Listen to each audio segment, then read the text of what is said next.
center or the returning officer, again manually or physically.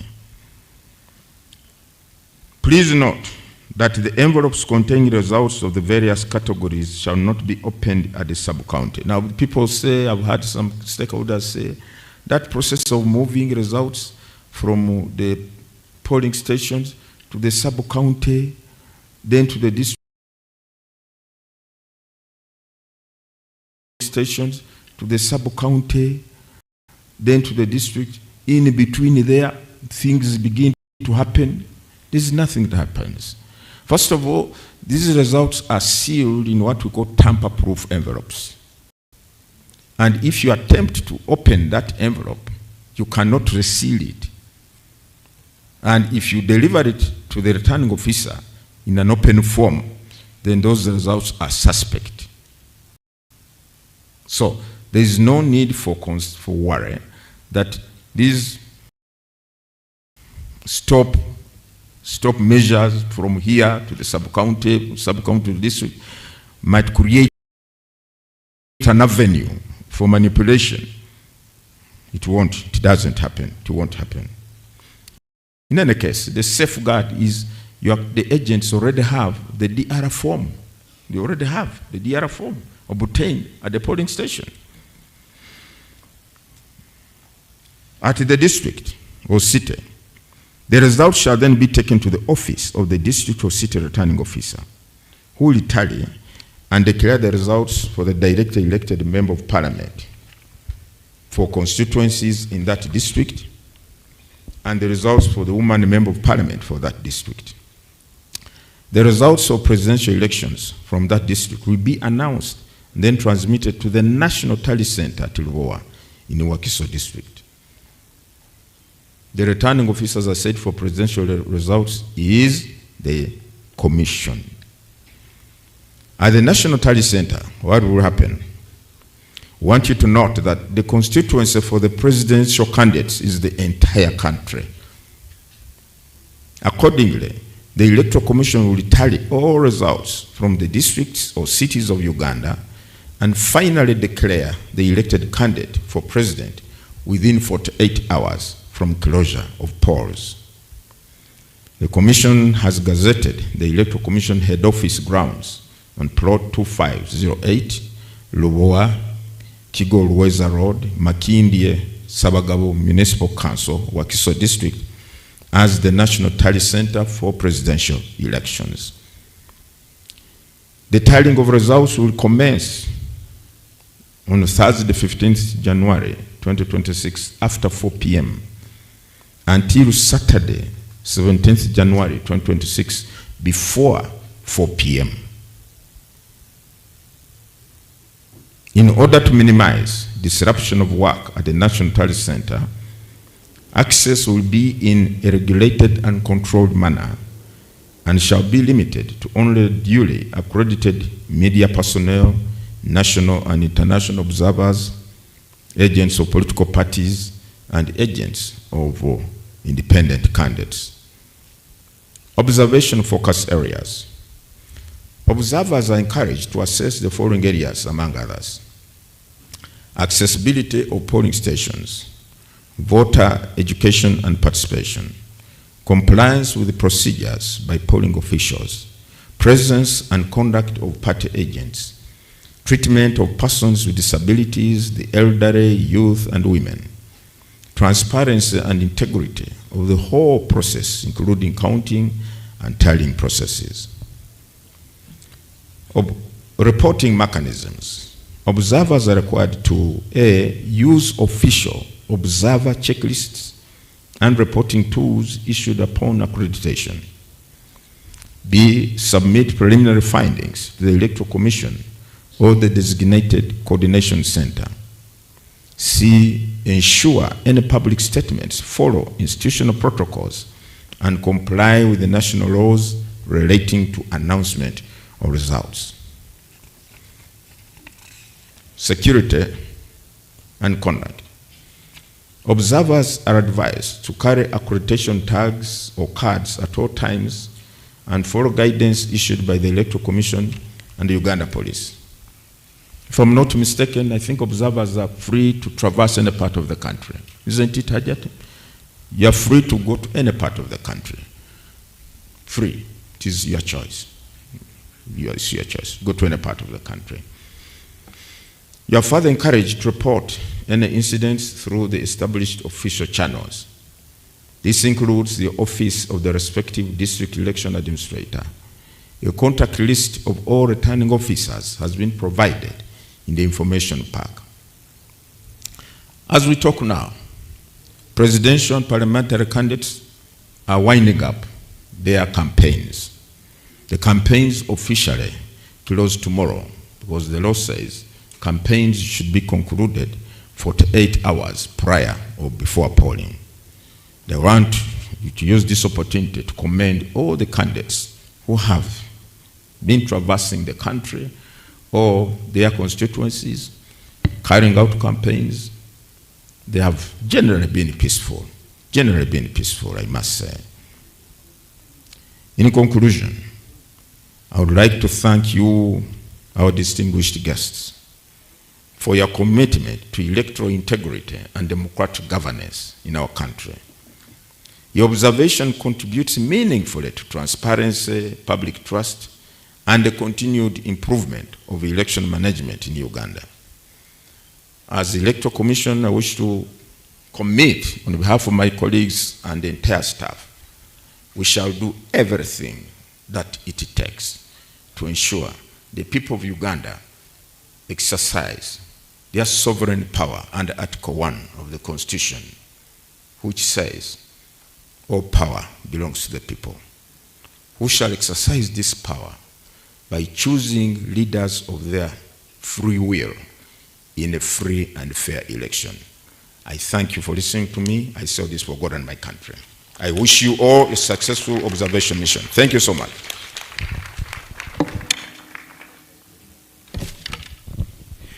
Thank you very much, the Chairperson of the Electoral Commission, Justice Byabakama Mugenyi Simon, for your remarks and for welcoming your guests here. I would like now to invite Commissioner Honorable Stephen Tashobya to give an overview of the next program and guide it accordingly.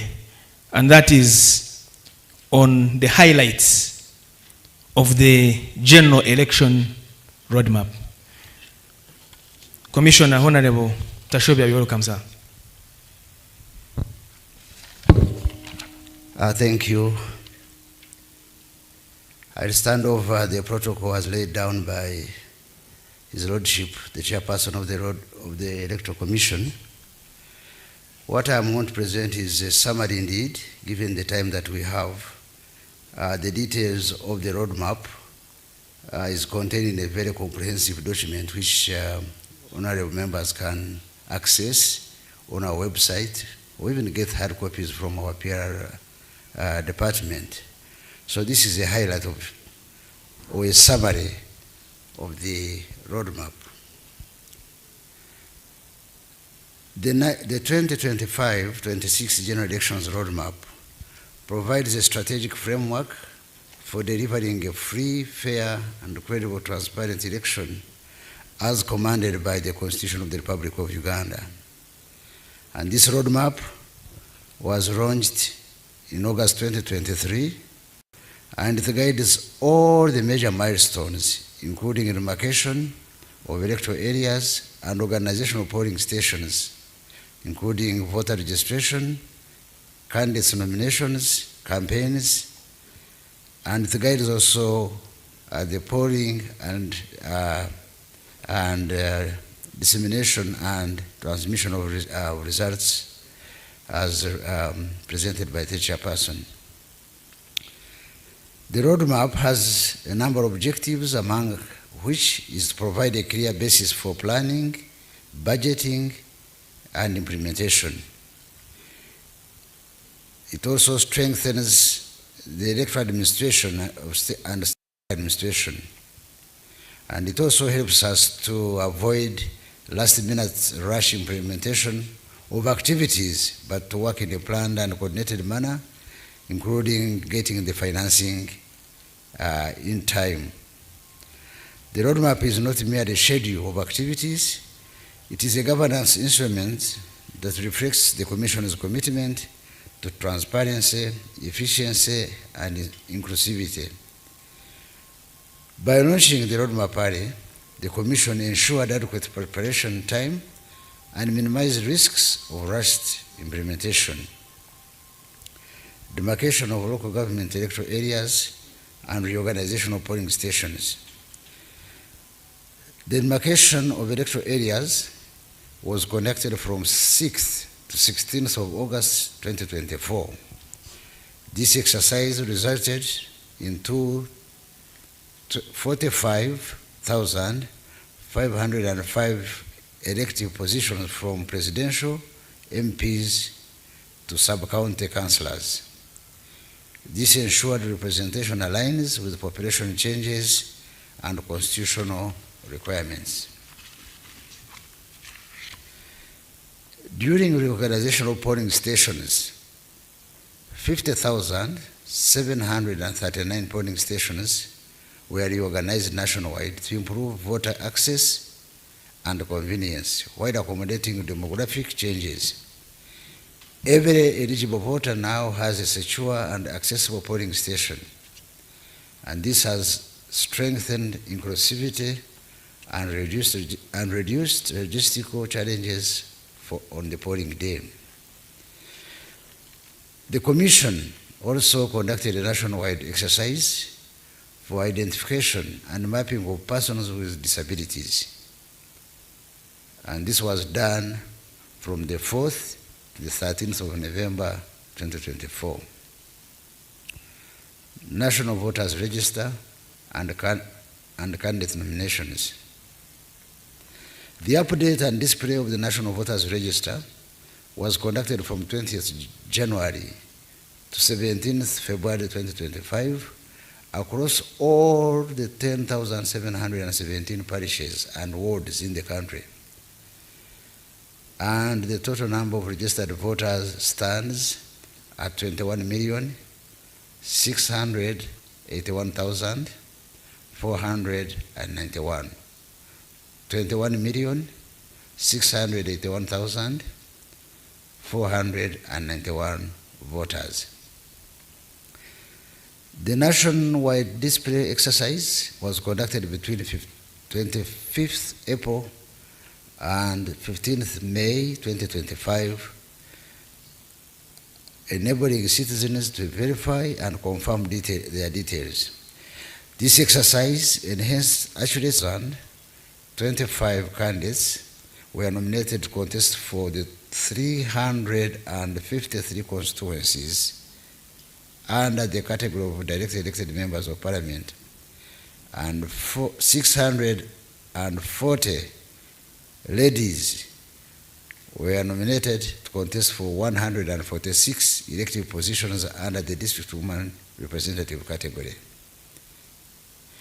Local government nominations were conducted between 3rd and 24th September 2025 across the country. The total number of candidates nominated to contest for the various elective positions in the country in the 2026 election stands at 83,597. We have 83,597 candidates standing for various electoral offices in the country. Petitions arising from nominations have been resolved in accordance with the relevant laws, reinforcing fairness and impartiality. Maybe what I should say is that the law and the Constitution of Uganda allow candidates that have issues arising out of their nominations to present their petitions to the Electoral Commission for resolution. And we are happy to report that as of to date, these petitions at different levels have been resolved, and the decisions communicated to the petitioners, and those not satisfied have an opportunity to present petitions to to the courts of law for resolution. Campaigns, stakeholder engagement, and polling preparations. Adequate campaign period was allocated for candidates to solicit votes from the electorate. The Commission issued campaign guidelines and harmonized campaign programs with the candidates or their agents as provided for in the law. The Commission continues to sensitize and educate political actors and the electorate on electoral laws and guidelines. The Commission has had regular productive collaboration with the candidates, political parties, civil society, religious leaders, traditional leaders, the media, security agencies, emphasizing the need and the importance of having a peaceful and issue-based campaigns. Polling preparations. The polling kits that include the ballot papers and declaration of result forms have been delivered to all the 146 districts and cities as of 8th January 2026.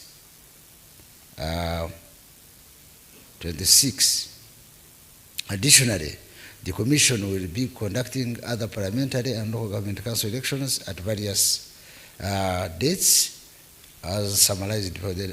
My Lord, the Chairperson has already presented the details of the roadmap of different elections for different offices up to the end in February 2026.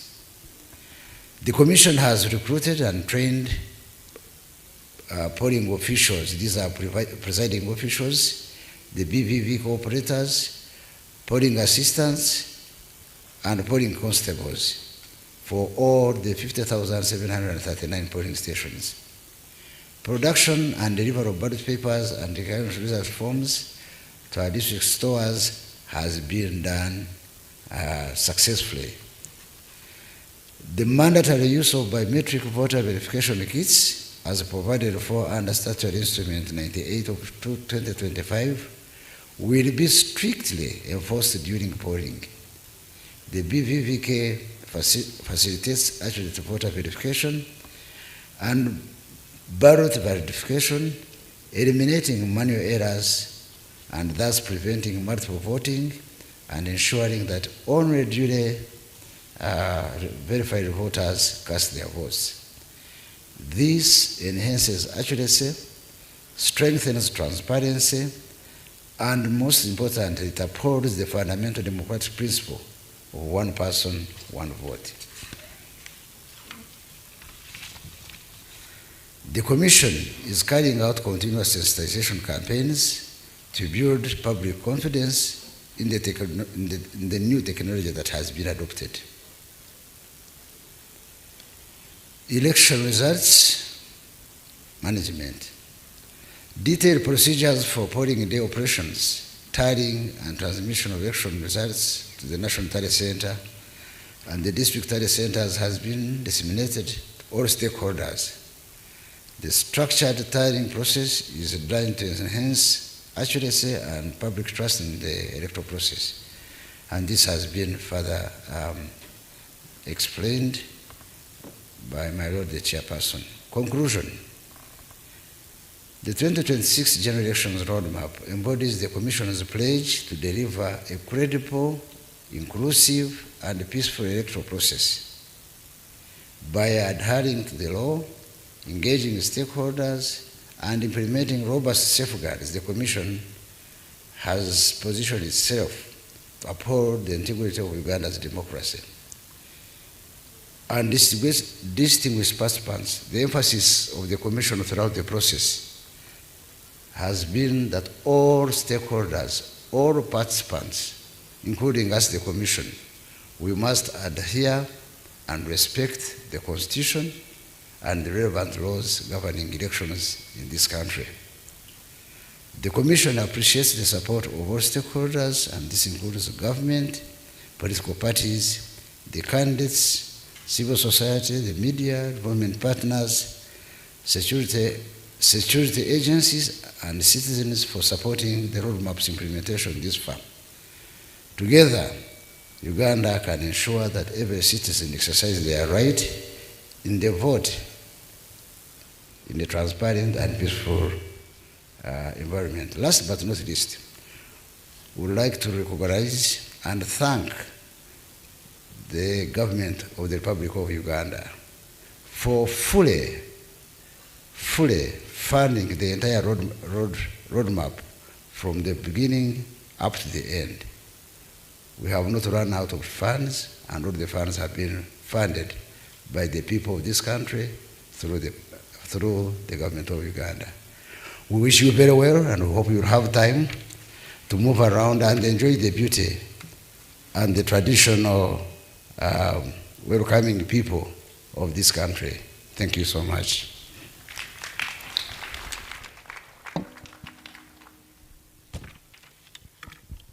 Thank you very much, Commissioner Honorable Stephen Tashobya, for that overview of the roadmap and for speaking to the important point on stakeholders, and indeed in the midst of this audience are representatives of political parties who are some of the major key stakeholders that the Commission works with. And Lord Chairperson and members, as Commissioner Tashobya was making the presentation, the Secretary General of the East African Community also came in, Honorable Veronica Nduva. Wherever you are, please, you can stand up for recognition. The Secretary General of the East African Community, who is here together with the East African Community Mission, Observer Mission, that is headed by Right Honorable Eda Mukabagwiza. He's also around. Welcome. The other people will continue to acknowledge and recognize you. We have IGAD, we have SADC, we have COMESA, we have sister election management bodies in the region and beyond, and our domestic and other international observers. You are all welcome. Now, the next item on the agenda is a brief from the Inspector General of Police. The Inspector General of Police, Haj Abbas Byakagaba. You're welcome, sir.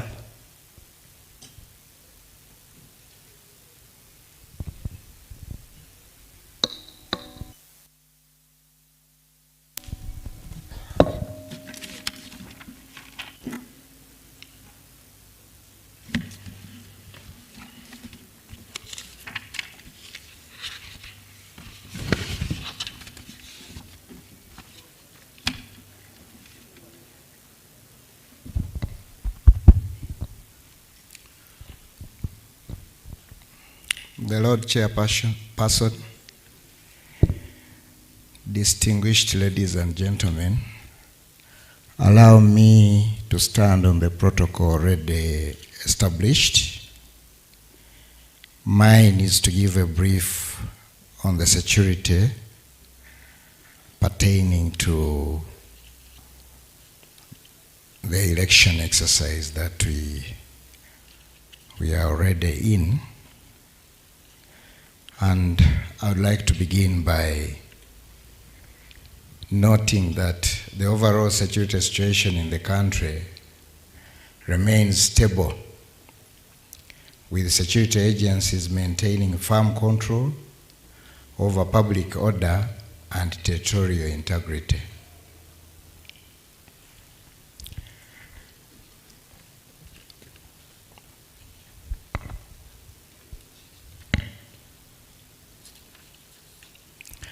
I'll just briefly mention the mandate and legal framework of the Uganda Police Force. We are mandated by the Constitution to secure the electoral process, grounded in the Constitution of Uganda 1995, which mandates the police to preserve law and order and protect the rights of citizens. This duty is operationalized through the Police Act, Chapter 324, the Electoral Commission Act, Chapter 176, and Elections Regulations, which together provide the legal and institutional framework for enforcing the mandate of the electoral security. In fulfilling this role, the Uganda Police Force operates under clear rules of engagement, guided by the principles of proportionality, legality, accountability, neutrality, and non-discriminatory. And during this exercise, we have the following strategic security objectives.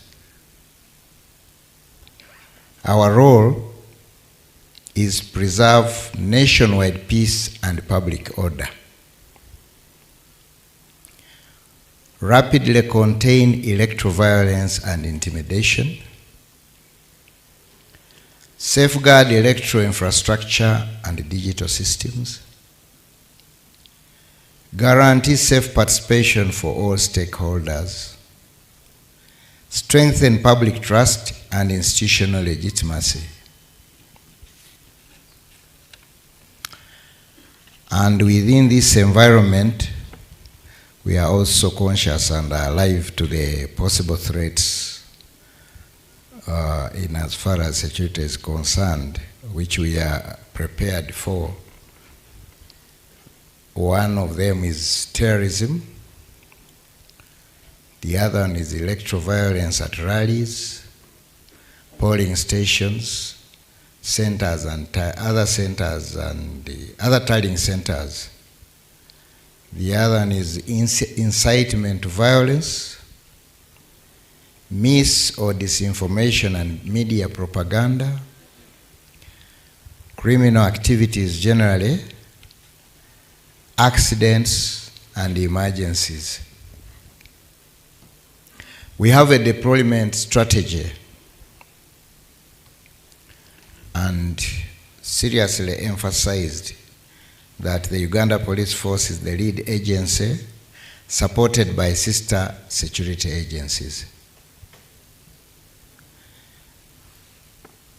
We have visible presence of uniformed security personnel, and we shall continue to have them at all the polling stations. We have interagency coordination for purposes of intelligence gathering and sharing. And we have already established rapid response and reserve forces for immediate intervention. We also have focus on hotspot areas with history of electoral tension. We continue to have community engagement and sensitization to promote peace. Then we are also involving technology into the integration for real-time monitoring and communication. Our other tasks include securing, escorting, and protection of electoral materials. We are also tasked with controlling access and perimeter security at all tally centers. And within this, we keep emphasizing the clear rules of engagement and the use of force. We are regularly documenting and reviewing incidents for accountability. That is, we have already been doing that, but we continue. And what is mainly at stake is the coming elections, which will begin on 15th. And we are also preparing for that. We are also continuing with the deployments during tallying. We shall also continue the deployments during tallying and results declaration. We shall also continue to enforce lawful management of demonstrations and disputes. And then we'll also continue to give information to the public in order to build confidence and transparency. Particularly on the polling day, the role of security is strictly preventive and non-intrusive. We are alive to the fact that ours is to provide an enabling environment so that the activity can go on. Our primary responsibility will be to secure the outer perimeter of the polling stations, protecting polling officials, voters, and electoral materials in order to ensure a safe environment. And maybe allow me to add, to protect all the people living within the general environment. Security shall also support crowd management and access control, helping voters move in and out of polling stations in an orderly manner. In the event of any breach, disturbance, or disorder, security forces shall respond promptly to restore calm and safety, with all arrests made lawfully and only when absolutely necessary in accordance with the law. Our other cardinal duty, just for emphasis, is the protection of electoral materials and results. And we are conscious that this is a critical element where the Electoral Commission is depending on us. And on our part, sensitive electoral materials shall be securely escorted from security facilities, storage facilities, to polling stations, onward to tally centers, and during any other authorized movement. We also observe that the security of tally centers is a very big priority during this exercise. Any security incident will be addressed promptly and lawfully, with full respect for the integrity of the results, while maintaining civility, neutrality, and professionalism.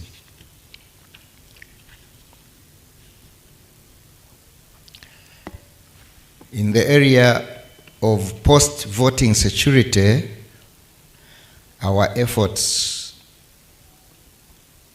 will be on stabilization of these polling areas by maintaining visible deployments until official results are announced. We are also prioritizing hotspot areas identified in pre-election threat assessment,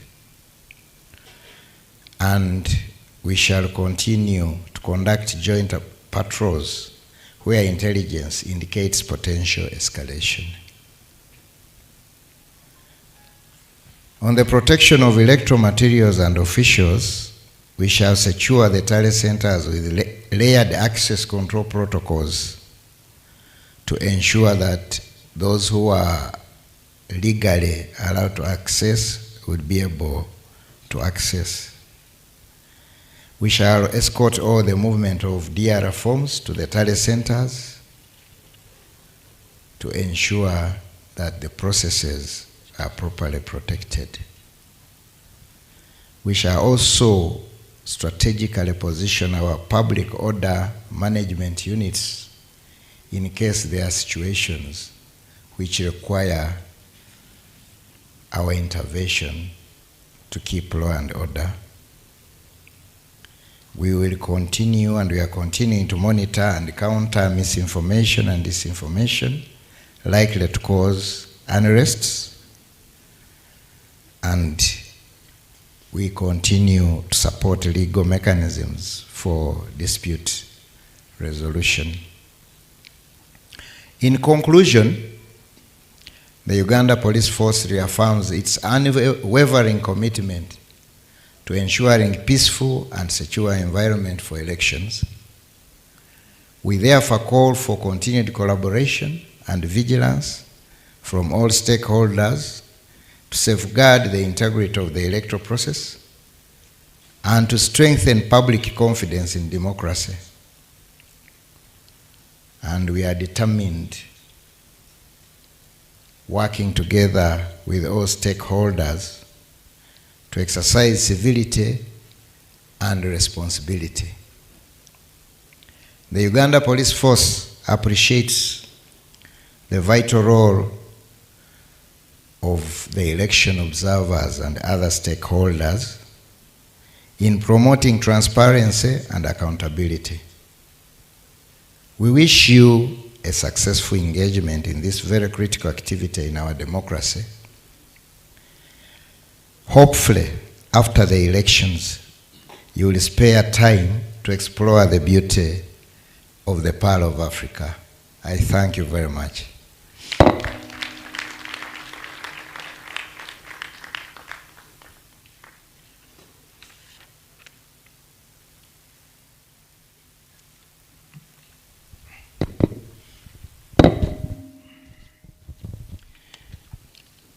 Thank you very much, the Inspector General of Police of Uganda, for the reassurance on security and for the continued support the Uganda Police Force is providing to the entire electoral process. We appreciate that, and for the assurances of everybody here and beyond and across the country that observer groups from international organizations, for instance, IGAD, the Intergovernmental Authority on Development, is led by Commander Abebe Mulune.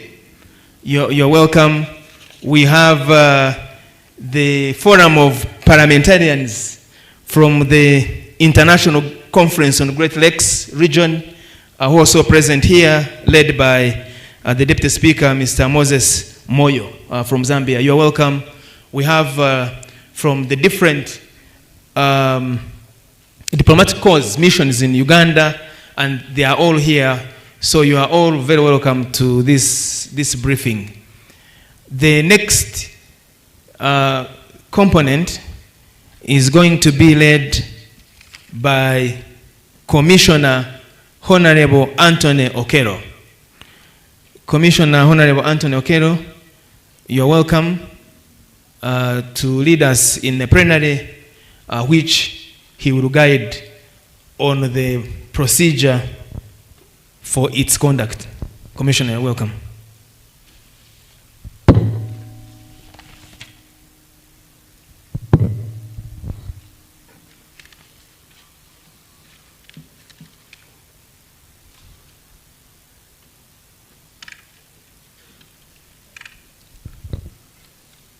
Distinguished participants, ladies and gentlemen, I adopt the protocol already established, and I wish to thank you all for your attentive participation in the presentations on the 2026 general elections. We shall now proceed to the plenary session, which is intended to provide an opportunity for clarification, constructive engagement, and shared understanding. The purpose of this plenary session, ladies and gentlemen, is not a debate, but to seek clarifications, share observations, and ensure that stakeholders have a common understanding of the electoral process and their respective roles. And to guide this session effectively, I kindly request that all contributions be brief, focused, and relevant to the issues presented to allow room for broad participation. As you may recall, we have heard keynote address from Lord Chair. We have heard highlights to the general election roadmap. We have also heard security for the 2026 general election paper presented. So I request us to be focused. Please identify yourself and the organization you represent before speaking, and direct your questions to a specific presentation or institution where possible. I will take 5 questions at a time, after which the presenters will then respond. And I wish to encourage all participants to engage respectfully and in the spirit of cooperation. And in the process, I ask all of us to remember our shared goal, which is a credible, peaceful, and transparent 2026 general elections. All observers, national and international, are encouraged to raise questions. Let me ask my team to be alert with the microphones, and you are free to raise whatever issue you would like to raise. We can start now.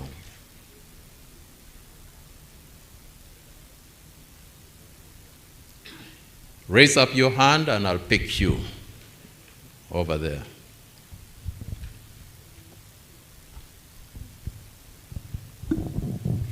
Thank you very much, and thank you, Commission, for the briefing. I have 2 questions. The first one regards the issue of disaggregated data. In our analysis and assessment of elections, we also want to know how many women are participating in the elections as candidates for all the levels, and also how many youth and persons with disabilities. We couldn't find this information on your website. And then the other question is regarding the voters' roll. We want also to know whether the voters' roll will be posted outside polling stations on election day. And if you can also have disaggregated data at polling station level, how many women and men are also registered at that particular polling station. Thank you very much. Thank you very much. You may not be having necessarily a question, but probably a comment. Feel free to raise them. Yes, please. Yes, please. I've seen you. Thank you very much. My name is Kamad Bionabie. I am the Director of Research, Education and Documentation at the Uganda Human Rights Commission. And I've been a domestic observer for the last 5 or so electoral periods. Now, my comment or concern goes to the keynote address delivered by the Lord Chair, and in particular on voting procedures. We have observed over the years many invalid votes, and it is painful for people to come and vote, then at the end of the day you have invalid votes which are sometimes even bigger than some of the candidates that go through. I will specifically mention in the last election at Bat Valley Primary School here in Kampala, a vote was invalidated because the voter used a red pen, but his intention was clear. My prayer is we still have time to devote more efforts on ensuring that we mitigate there would be many invalid votes in this particular election. I thank you. Thank you very much. Next. Over here, please. There's a hand up there, and then we shall have that. Let's start with the person over there. Yes, please.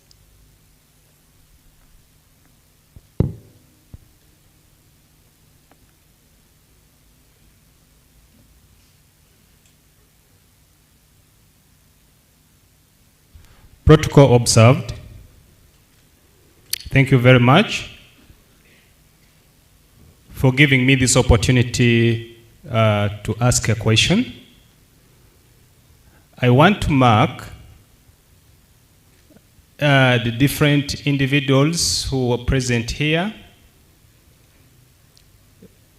that you should be aware that we do have youth with disability who will be part of this observation, election observation activities. And we should also try to put into place that inclusivity is there by including sign language interpreters during the exercise. My name is Imalingat Deo. I'm from Show Abilities Uganda, the umbrella organization for youth with disability. Thank you very much. Thank you. Thank you very much. We have the lady over there.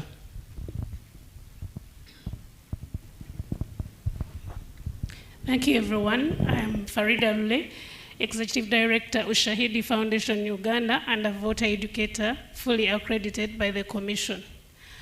My worry is I did not hear the Commission speak about the list of denominated candidates. Are they going to appear on the ballot paper? And if they are going to appear, don't you think this is going to confuse the voters? Because most voters will come thinking that their candidates are still on the ballot paper. And I know that some will also be on the ballot paper. So how are you going to handle that confusion? Thank you. Thank you very much. The fifth one. Yes, please. Thank you so much for the opportunity. My name is Tarimo Albert. I come from Kabale. I lead a team at Local Sustainable Communities Organization. My question goes to the IGP. We've recently witnessed the increasing number of numberless vehicles in the region, some belonging to candidates, others unidentified. What measures are being put in place to avert those? Because they are recklessly driving on public roads and causing accidents and loss of lives. Thank you. Thank you very much. Lord Chair, I think we can take on these 5. Then we shall come back.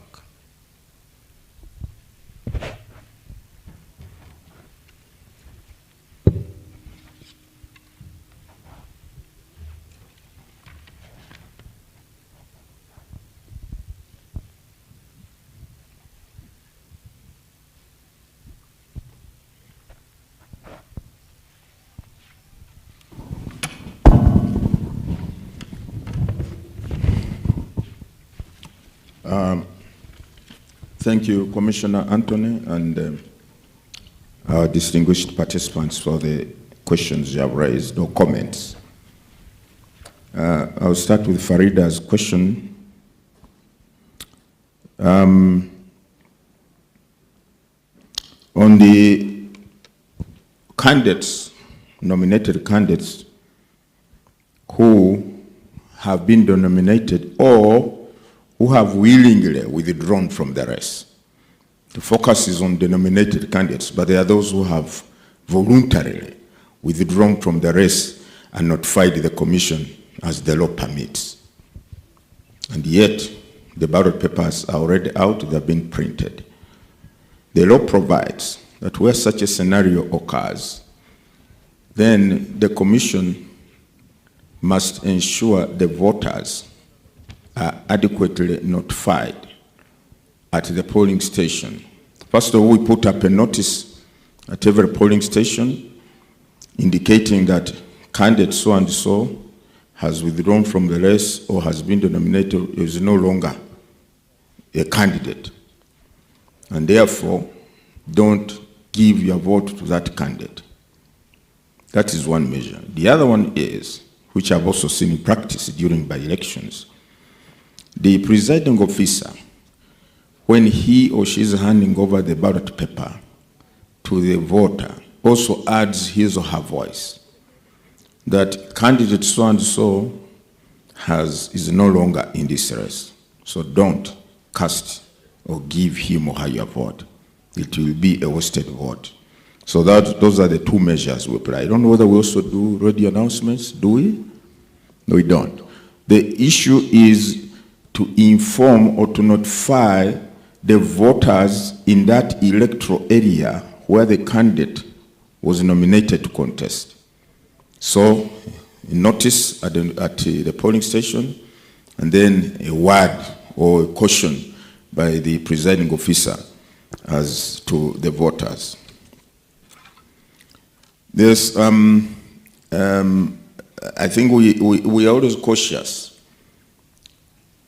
on the role, the accessibility by persons with disabilities to polling stations and their involvement in electoral processes.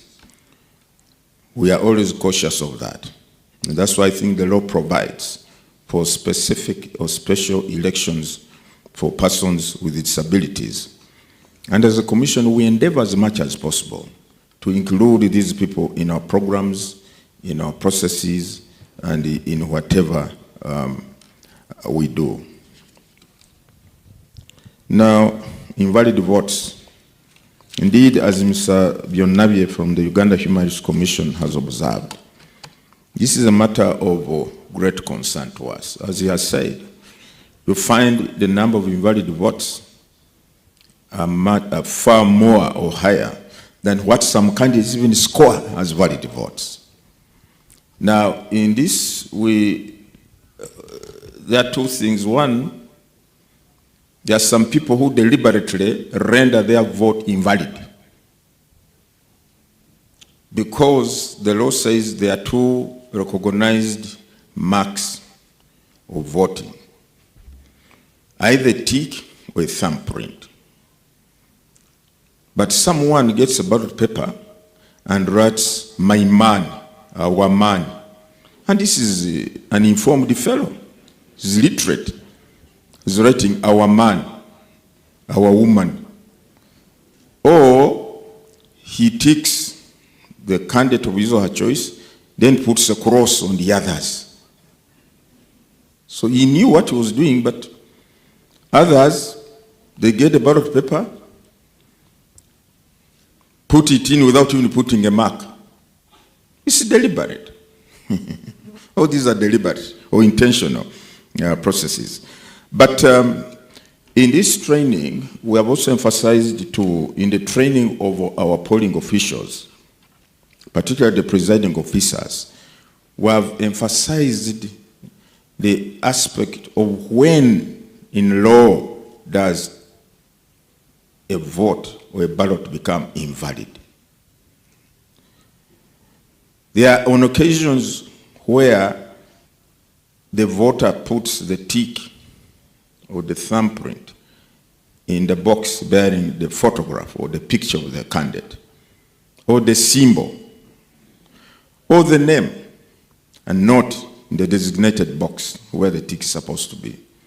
And some presiding officers, we understand, have been declaring this invalid. And yet the law is very clear that a vote is not invalid for reason on account of the mark not being placed in the prescribed area or space. If the person, the voter, puts the mark or the thumbprint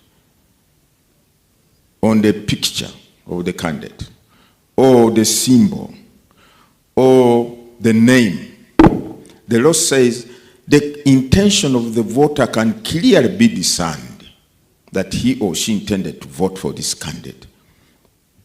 It's not invalid. So the aspect, the emphasis on training, I've talked to my field officers and they have told me they have emphasized this aspect, that they should not render or declare a ballot paper invalid simply because the person did not put the mark in the designated space. But also, from what we have observed, because as I said, my colleagues and I, during by-elections, we've been in the field. The crowd of people around seem to overwhelm at times the officials managing the process of counting. Our process here is so transparent. I don't know whether it happens in other countries. The presiding officer gets the ballot paper and shows it to everybody. Then the people around they shout, oh, that is invalid in the local language. Kafu. Kafu. Invalid. Now because it is a crowd, the raucous is so high, at times the presiding officer gets, I was there, I was around one time. I think I was at one of the polling stations in one of the by-elections somewhere. It was a rural constituency. I happened to be around during counting. The voter had placed the tick outside the margin of the box where the tick should be. This is the box where the tick should be. The tick was outside the box. The crowd shouted, Kafu! I said, Even though it is placed outside the box, but you can see it is within the line of the box, but outside the box. So really, the intention can be discerned. So, but that's when the presiding officer gained some courage and said, oh yes. But the noise, the voices of the people around had intimidated him. So that's why we are saying we need to have some kind of control on who should be around the polling station, shouldn't. That's what we are saying, and we have tried to explain this. When we say, I think it is better for people when they have voted, although the law allows them to keep around, first give space for other voters to come. Leave a peaceful process to take place. You start, just leave it. Because the issue of invalid votes is not because all of them are actually invalid. So we have emphasized that point in our training programs, that the law provides as long as the intention of the voter can be understood or discerned, even though the mark is not placed in the right space or box, that is not an invalid box. Thank you, Mr. Bionabye. We shall again emphasize it over these remaining few days so that on 15th, the presiding officers, should be in position to distinguish between what is actually invalid vote. The only invalid vote is where the tick crosses from one box to another. That is clearly invalid. From one box of this candidate to another box, that is invalid. Or the thumbprint somehow crosses from one box to another. Then you can't tell the intention of the voter. Was he voting for this candidate, the one below, or the one up? That one is different. Now, the register, the voters register, the law provides that every candidate or political party which has presented candidates be given the polling register. And this polling register, the candidate or the party is supposed to produce more copies or photocopy. The register relevant or for that particular polling station and give their agents a copy of the register for that polling station to enable the agents in the process of identifying and verifying voters to do so. The other polling register is with the presiding officer who has it at that table, and in the event that the voter has not come with the national ID or voter location slip, which have a barcode which is supposed to be scanned by this kit or machine, but the person is a registered voter. He's on the manual of physical register. They can now go to the manual register, look for his particulars or her particulars, then go to the BVVK once he or she has been confirmed to be on that polling station. So the register, we have it displayed or open. It is with the agents and it is with the presiding officer. And we want to encourage all agents, please, can you avail, candidates and political parties, avail your agents at polling stations with copies of the register. And secondly, or distinguished guests, the Electoral Commission offers to train candidates' agents for free. When we are training our other polling officials, we also train the agents of the candidates on the modalities, on the going zone at the polling station.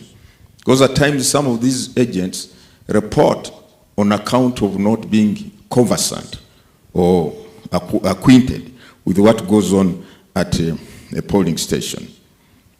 Now, I regret that we did not carry the disaggregated data, but I can say generally, I think in terms of percentage, the female voters at 51% and the male voters at about 49%. The female voters are far more than the male voters, but I think by about 1 million, isn't it? By about 1 million. But we shall avail you the disaggregated data between now and polling day. We have it, only that we forgot to carry it with us here to the commission. I think those are the questions so far. Is there any question I've not answered? Thank you. Commissioner Anthony? Oh, Afande. Yes.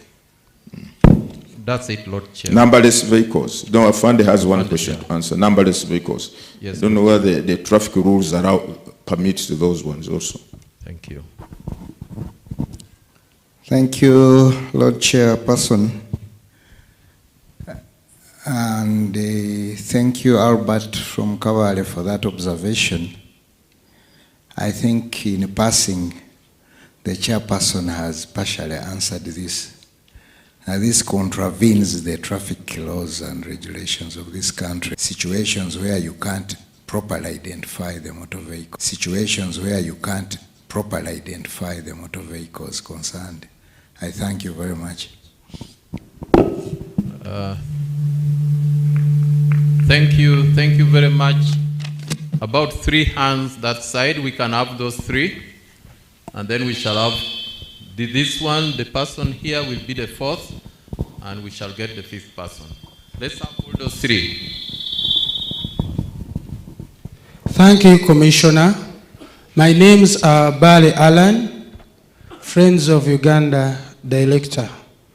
We recommend for the work well done by Electoral Commission and its participation towards the development of Uganda. Mine is about the biometric machine kit.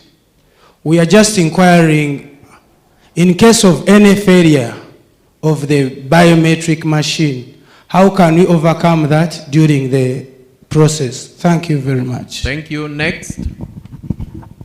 Of the 3 I picked earlier.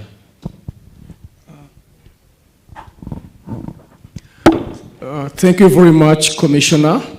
My name is John Mark Tamale from Intellectual Aid Network, Uganda. Mine is about observation. Observation versus security at the polling station. Because there are so many security agencies, as the Inspector General mentioned earlier, that they will join together to control security and the other issues. But again, here is an observer who has come also to do the observation. Will the security agencies, both in uniform and in layer, be able to recognize and identify clearly? Identification can be okay because of the tag, but recognition of the observer so that he can do his work better. Thank you. Thank you. Number 3. There's a hand behind you. Yeah. I see a hand here. All right, let's have that person. Thank you so much. My name is Knight Bonifacio from Show Abilities, Uganda. I'm hard of hearing. So I was imagining we have some voters who are missing the thumbprint, the stamp. They have no fingers, they are missing. And we know the biometric machine requires you to press your thumbprint. So in case these such voters appears, what is the option? Because this happened in the previous elections. They were missing out because they were missing out, they didn't have the thumbprint. So we want to know, is there an option so that we can update them, and are the officers well equipped on how to do that? Thank you. Point made. Yeah, the gentleman in maroon. My name is Isaac Ranga, and I work with Figures and Accountability, Hotel Africana. May I ask the Electoral Commission of Uganda a different sort of question? Will you publish in advance a duty of care standard for election operations, clear instructions that prioritize de-escalation and lawful crowd management at polling and tally centers, and then publish afterwards a brief public report showing how incidents are handled, and I'll say it again, handled, and what was changed when things went wrong. Thank you, Isaac. Number 5. Bring the microphone here, please. You had given me the opportunity. Bring it here, I'll get back to you. We shall have another round.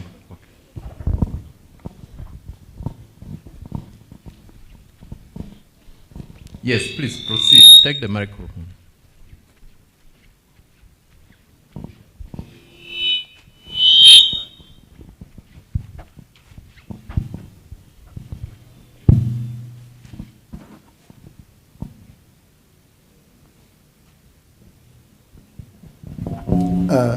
I thank you, Mr. Coordinator, Mr. Commissioner. My question is going to the IGP. When he was giving his speech, he affirmed that there is going to be joint security operations. The Constitution gives Article 1. It gives powers to the Ugandans to take a decision on how they should be governed. It is explicit and absolute. So, Mr. Igip, my question is, given that the Constitution, there is a constitutional guarantee of free and fair elections, how does the police reconcile the presence of the armed military personnel at or around the polling areas with the need to protect freedom of the ordinary voter from intimidation and due influence such that the free will is exhibited? We have an environment that is not intimidating an ordinary voter. I thank you. Thank you very much. Lord Chair, these are 5 interventions. I kindly invite you to make responses.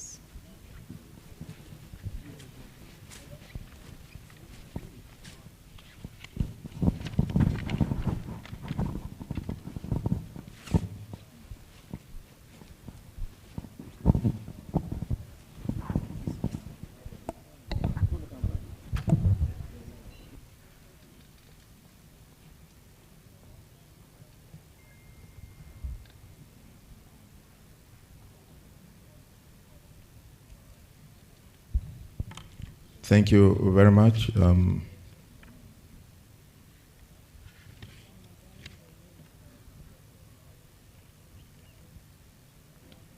Yes, I think the next round of questions starts with Friends of Uganda. In the case of failure of the biometric kit, what happens? Now, in our planning, of course, we were cognizant of the fact that a machine is a machine. It can develop any problems anytime, which were not foreseen. And that's why we have provided for 2 kits per polling station. One, they are not going to be used concurrently, but rather one will be on standby, just in the event the one which is running develops or malfunctions or develops issues. That is one. Secondly, we shall also have our technical teams at every sub-county who are called, or we refer to them as troubleshooters. These are IT people who will be in position to respond to any report that both kits have failed. We don't anticipate both kits to really fail, but in the event that happens, we shall have our technical teams, the troubleshooters, at every sub-county to respond to issues concerning the functionality of the kits in that sub-county. So that is one of the measures. But we have 2 kits. And the batteries were manufactured to run for about 15 to 17 hours. We also have power banks to back up these batteries in the event they run low on power. Now, John Makatamale, an observer. Well, if an observer has been properly accredited and issued a tag by the Electoral Commission, we expect every member of the security agencies to recognize that.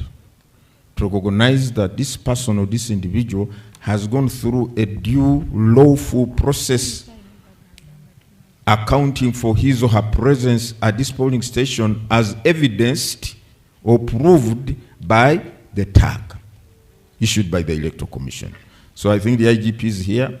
I believe this point was raised in your I think you were around or you were absent. I don't know. You had stepped out. Okay. I think you also said something about this.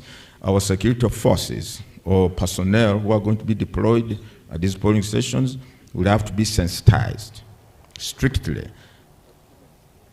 I always say, as a commission, we say, when you are enforcing the law, you must make sure you are not breaking the law. Show abilities. In this, what if a voter does not have, there is an amputee, no hands and therefore no fingers? The other day during the hearing of the petitions, I think there was one lady who came with she was a leper, no fingers, but was said to have signed a form or something like that. Now this one goes to a polling station. We have said this system is different from the one we used in 2021. 2021, the system could only confirm or identify voter using the fingerprints. This one has the facial feature for facial. They will take the photo, the picture of that voter using the camera. Even if one is visually impaired or blind, the person has a face. They want to believe each one of us has a face, whether you are visually impaired, whether you are what, you must have a face. So if the fingerprints cannot read, then the facial will address that shortcoming. So that should not be a problem. Then the other issue was on Isaac. I don't know whether I understood you, I must confess. To advance the duty of care. Yes, we owe a duty of care to all our voters. And that's why we go out of our way, because the power of the peace citizens under Articles 1 is sacrosanct. It must be guarded, it must be protected. The voters must be enabled to approach the polling station without any fear, without any intimidation, without any obstruction or hindrance, and cast their votes. That's why we are coming out strongly on this business of people keeping around the polling station when they have cast their votes for 6 hours, 7 hours. You know, from experience, we have seen they create an intimidating environment in some cases. One voter told me, I've been telling this story, in 2021, he was told that polling station you are going to vote from, there is chaos. Some people, some young people are on the road. When they see you and they perceive you are not going to vote for the candidate they support, they create an intimidating environment and threaten you. So this voter said, if that be the case, I better go defensive. So he got a hammer, a real hammer, metallic, put it in his jacket, and went to the polling station. When they tried to confront him, He said, before you kill me, I will die with one of you. He pulled out the hammer. And that's when I think they gave up. Now, we want to avoid all these kind of scenarios. Some people are easily put off by any semblance of chaos or intimidation. The women, the persons with disabilities, the elderly, they are put off by all this. So that's why we are saying, let us create space for every eligible voter to come and cast his or her vote. Let us be respectful of other people's rights. Don't block the roads. In any case, some of these polling stations are so, you will see your distinguished observers. Some of these polling stations, especially in Kampala or some urban areas, are in congested areas, squeezed areas, to the extent that even observing the 20-meter rule may not be realized. And mind you, in Uganda, our booth is open. We don't have closed booth when we are polling. Our booth is an open basin, in open space. Now, and that is the booth where the person is supposed to exercise his sovereign power by voting for a candidate of his choice in secret. Now, the people who are standing, if people cannot observe the 20-meter, they will just observe this. So this one is voting. I can see he's going for the last person on the list, on the ballot paper. We can tell that, oh, okay, we know. So we are saying to safeguard the sanctity of a secret ballot, to avoid unnecessary tension and commotion at the polling station. Mind you, these supporters, these people are supporting different candidates. They are supporting different candidates. And many of them are so animated about their candidates. They are so worked up by their candidates. They are so supportive of their candidates. They don't want anything to stand in their way or the way of their candidate winning this election. You put these people in one location for 5 hours, 6 hours. Who will contain the situation? I think even Afande's people might get overwhelmed in that situation, because we are talking of 50,739 polling stations, all of them running at the same time. And each polling station has on average 600 voters. Some polling stations are what we call polling centers, which were split from, say, voters whose names are in this alphabetical A to M, one polling station here. Another one about 5 meters away. Another one about 10 meters away. They are all in one location. If you have about 4 of those, or 5 polling stations in one center, those are about 3,000 voters. You tell 3,000 voters to remain within a radius of 20 meters from the polling station, 3,000 from morning to evening or to counting time of votes, and you expect them to remain organized, orderly, tranquil, civil. So we must create an environment that allows all voters to come and cast their vote. So, Isaac, the duty of care is to give assurance to all voters, come and cast your vote. Secondly, we are going to, unfortunately, we have not come with the toll-free lines. We are going to give the public toll-free lines on which there will be, we shall have a call center, which will be manned by the commission and other members and other people, other agencies. These toll-free lines are to allow or to enable voters to call and report any incident in their polling station or area, so that prompt and swift response can be organized. But by the time, at times when the response mechanisms are actuated, the harm is already done. We have gone to polling stations by elections. By the time the chairman gets there, they have already destroyed the box. They have already torn the ballot papers. So we want to, as a mitigating measure, we want to ensure that our elections are as peaceful as possible. Mind you, it's not everybody who is as good intentioned as the people who speak out against some of these things. No. How will they be handled? Well, we have, look, a crime remains a crime. And our electoral laws are full of conduct that amounts to crime during the elections. And we appeal to the citizens, to the people, to report any conduct that is tantamount or that amounts to commission of a crime, so that the perpetrators can be brought to book by the law agencies. So that is one of the things we must deal with, the people who perpetuate these crimes or offenses during our electoral processes. I think you raised something, somebody raised the issue of the environment that is not intimidating to an ordinary voter. And let me tell you, this is largely created. This environment of intimidation, fear, harassment is not created by any other person but our people, either who are supporters or who are voters, who hang around this polling station after they have cast their vote for many hours. So that's why we say it is not for ill or ulterior motives. The Commission is proposing or urging people create room for others to come and vote. You can't, the agents for the candidates are there. The agents for the candidates are there, and according to the law, their role is to safeguard the interests of the candidate or candidates at that polling station.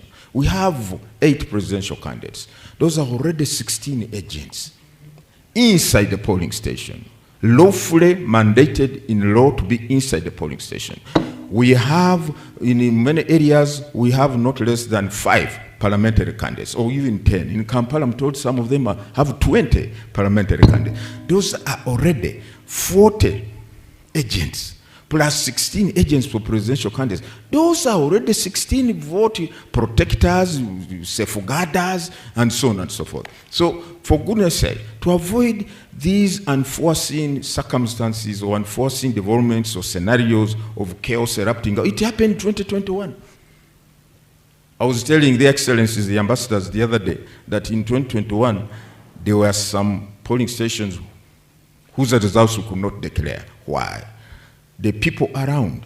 See, Ugandans, not foreigners, Ugandans who had kept around, they developed misunderstandings, they started quarreling, they fought, they beat one another, chaos spilled over to the polling station, they destroyed the ballot boxes and everything, and the results from that polling station could not be declared. Imagine the voters at that polling station, the law-abiding citizens, they had left their homes, they had gone to these polling stations, they had cast their vote in the assurance that their votes would be taken into account. But because some people have other motives or whatever it is, they came and destroyed. We could not declare those. Why do we want to avoid for that kind of situation? Ladies and gentlemen, I think I've answered those questions also.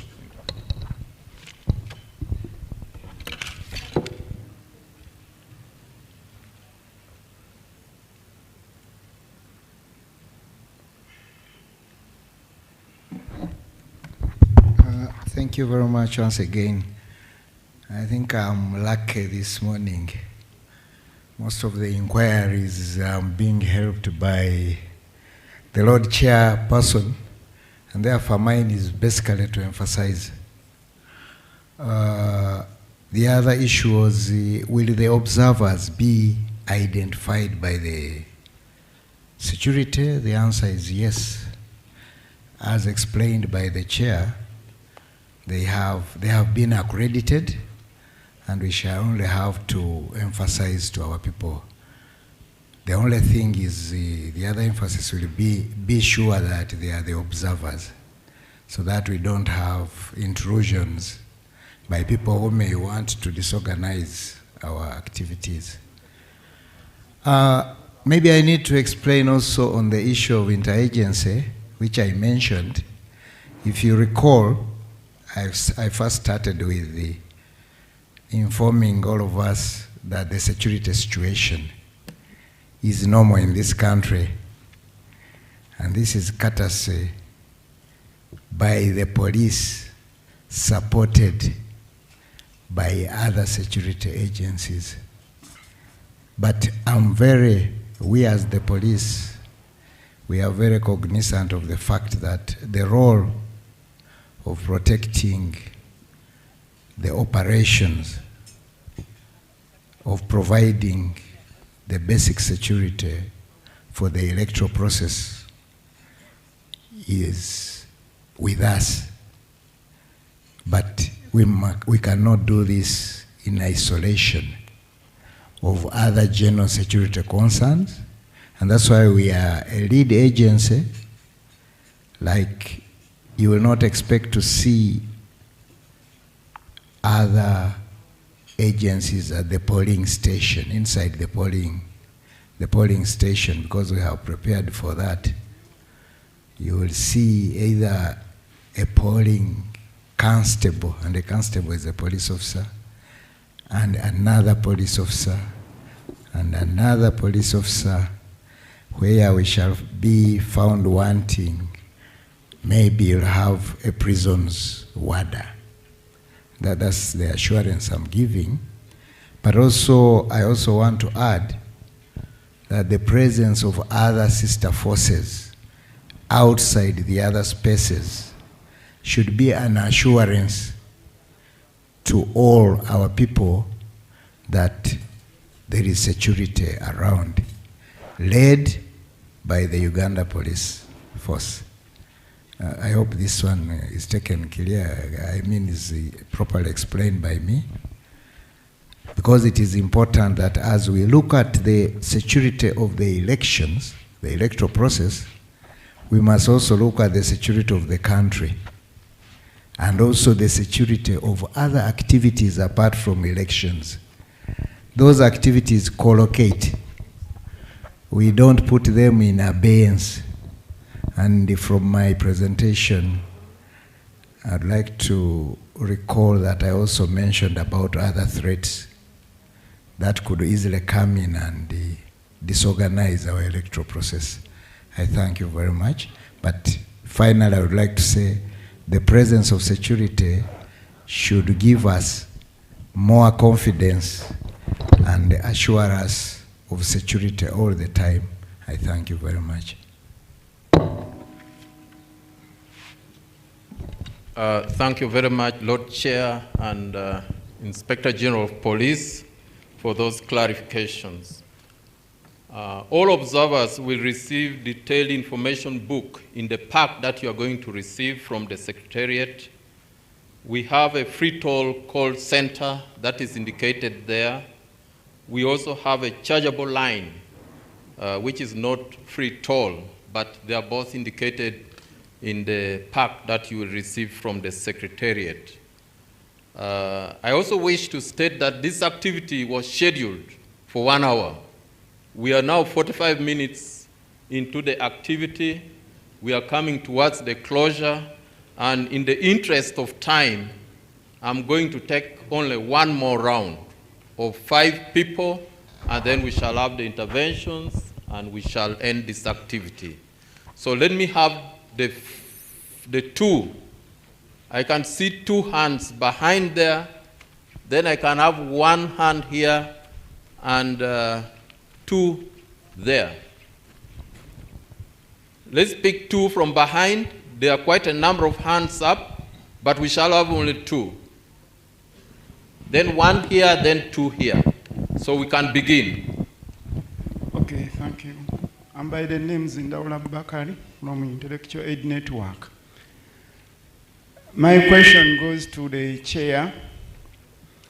As you have said that it's not good for the people to hang around after elections. But I would like to inform you that even though they have agents, when the election reaches to a stiff time, some agents are always abducted by the security. I don't know whether you are very aware of that. There are agents abducted, taken off from the electoral centers, and then the counting you are making like that, there are like 10 MPs with more than 40 agents. Then it loses the meaning. Secondly, I heard that ballots are going to be passed through the machines to prove the originality.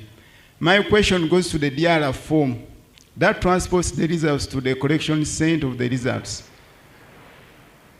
Is it also first approved that's the original DRR form, or it can be any paper of any kind? Thank you. Point made. Thank you very much. The second hand. Please pass the microphone. No, not you, please. I'm seeing a hand up there. Pass the microphone to the hand up there. Yes, yes, exactly. There's that hand. The hand. All right. Yes, thank you, sir, for that. My name is Mpaji Wilson Praise from Rise Women of Valor Ministries. And our core value is to keep our communities safe, especially on gender-based violence. So my question is, there are some, there are polling assistants and presiding officers in the election.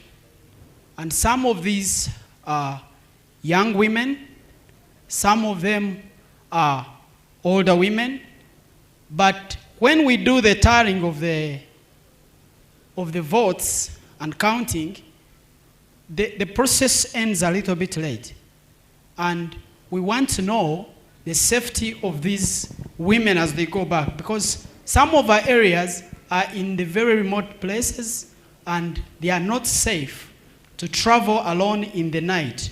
So how safe are our women from that? Because remember, they have already taken time and they are intimidated, whether they are favoring someone or not. So how well are they protected? Thank you. Thank you. There's a hand near the camera, the hand which is up there. Let me use my prerogative to give him an opportunity. Yes, please. Thank you. My name's Mwenye Hashim from Society for Peace and Development Political Party. Mine goes to the chairman.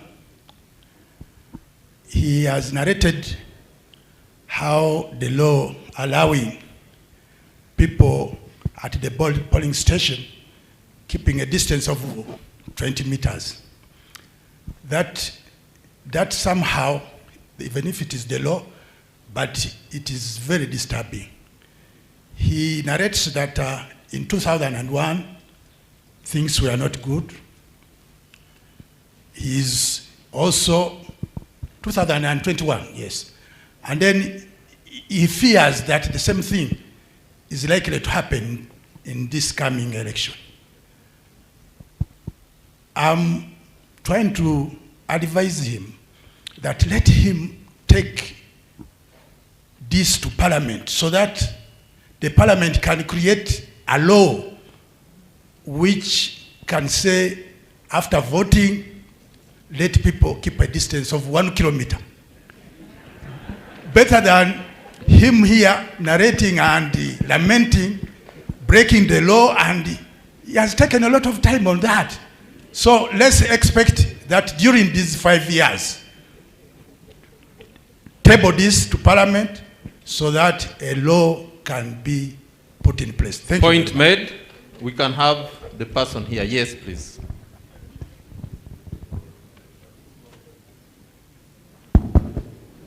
Thank you.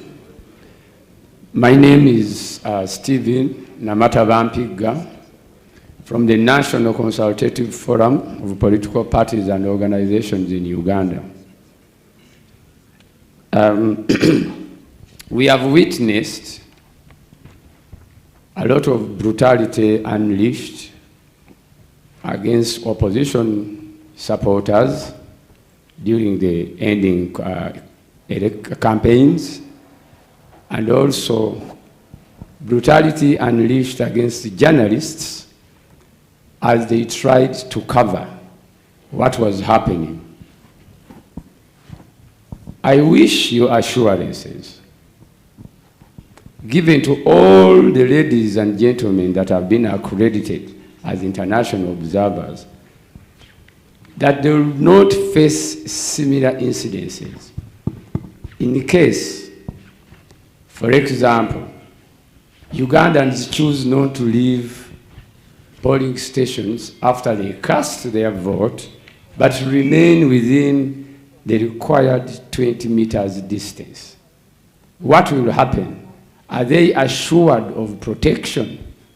I want and I wish the leaders here to give our guests assurance that they will be safe and they will have a safe working environment. Thank you very much.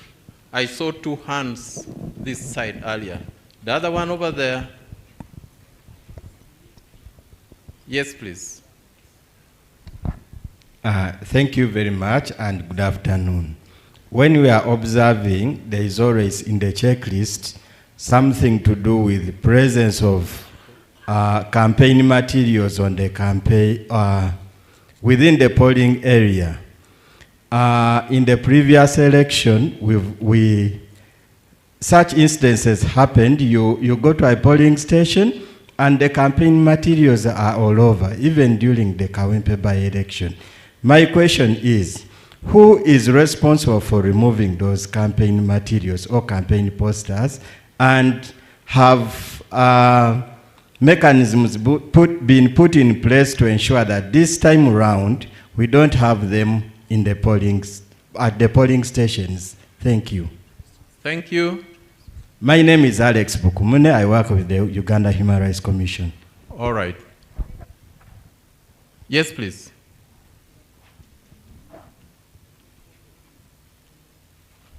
Thank you very much, moderator. My name is Omara Apita. I'm a commissioner at the Uganda Human Rights Commission. First of all, I would like to thank the Electoral Commission, through the chair, for walking this long journey of preparing for the 2026 elections, working with many different stakeholders and partners, including with the Uganda Human Rights Commission. The Uganda Human Rights Commission will be deploying 121 observers across the country. And they will be deployed out of our regional offices, 12 of them which are in the country. Maybe for the information of others, the 12 regional offices, if I can mention them quickly, Arua, Gulu, Lira, Soroti, Jinja, Masaka, Kabale, Fort Portal, Hoima, I think the Moroto. So we will be having these 121 observers also out there. Now our question is, how many polling officials will run the elections? And how many polling officials do we expect per polling station? This is what we just wanted to know. I wish to thank you very much. Thank you very much, Lord Chair. These are 6 issues that have been raised by participants. But Lord Chair, due to public demand, allow me pick 2 more, and I'll invite you to intervene. You can see the hands that are up. They are overwhelming. But let me pick the gentleman who stood up without permission to make his comments. Thank you very much. My professor told me in life we don't get what we deserve, we get what we struggle for. That's why I stood up. I've got one question with 3 parts. One is I have taken part in my name is Kennedy Mutenyo from the Democratic Party, the second longest surviving political party in Africa after the ANC. And I've participated in about 7 elections. Thank you very much, Commission. I was watching TV yesterday and I saw one of your officials in church explaining that when a voter comes, he will get 3 ballots at the same time. Now, from my experience, even if you did nothing, a good number of Ugandans always complain you want to cheat, even before you do anything. So, what happens, because I experienced it in Imbarara myself, you give 3 ballot papers, and this voter walks. If he finds the ballot of the woman MP in the president's box, and then the president's ballot box in the area MP, how you need more explanation on this, because they will think you are cheating. 2, I hope my question is clear. 2, I'm not from the media, but I want to speak on behalf of the media. Some authorities, legislative authorities, have started dictating to the media what to inform us. We will not be on Entebbe Road at your Tally Center, so we are going to rely on media houses. I would want to hear from the Commission what the media can publish and what they cannot, not another legislative authority. 3rd and final is on security, both for you, the commissioners, and we, the voters. I'll not mention the name. I was an agent in Kawempe by-election. One of your commissioners seated right there was almost manhandled by some thugs and ordered to leave the polling station. Are your officials safe? Are we safe? If a rascal comes and tries to handle an election official, what happens? Thank you very much. Thank you. Thank you very much. I don't know whether we have a lady amongst the hands that are up. There is one here. We can create others. Thank you for honoring me. Yes, please. I'm Hainza Rose from Patriotism Uganda. I want to thank you, Mr. Chairman, Electoral Commission, and the Inspector of Inspector of our police, Uganda. My concern still goes to the where the Mr. Chairman Electoral Commission said that we have agents, each candidate has agents, and we, the observers, are there, and some other people. I would request that at least give us a minimum number that should stay at the polling station at a go. Because my worry is if people come and hang around the polling station, we are going to get riots. And the elderly, the PWDs, and the women will not go for voting. Thank you so much. Thank you, Lord Chair. Finally, let's conclude with the voice of a lady again. A lady over here. Finally, please. We have to bring this to a close. Thank you very much for giving me this opportunity. My name is Ruth Makuthu from IEBC Kenya, one of the sister EMBs. I have 3 questions, and one is tied to what the gentleman spoke about. My question was about stray ballots. You will be issuing 3 ballots. So what happens to the ballots that are found in the wrong ballot box? Will they be rejected, or what will happen? The other question that I didn't hear my Lord, the Chair, speak to is about assisted voters. Do we have assisted voters in Uganda, and how are their voting handled? Then the last question is on, or rather clarification, was on campaigns. When does the campaign period end? And part 2 of that question is, how does the Commission monitor and audit campaign financing for the elections? Thank you very much. Thank you.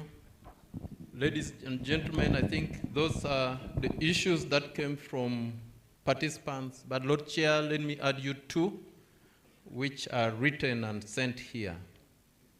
On validity of votes, invalidation, on the TV announcements, the intention of the voter is not being addressed. please address. That is one concern that has come. The second one is on the dress code. If I dress in a national flag, color, advice, or if I come with a national flag, please guide on the implications. Lord Chair, I wish to take this opportunity to invite you to come and make responses. Thank you very much.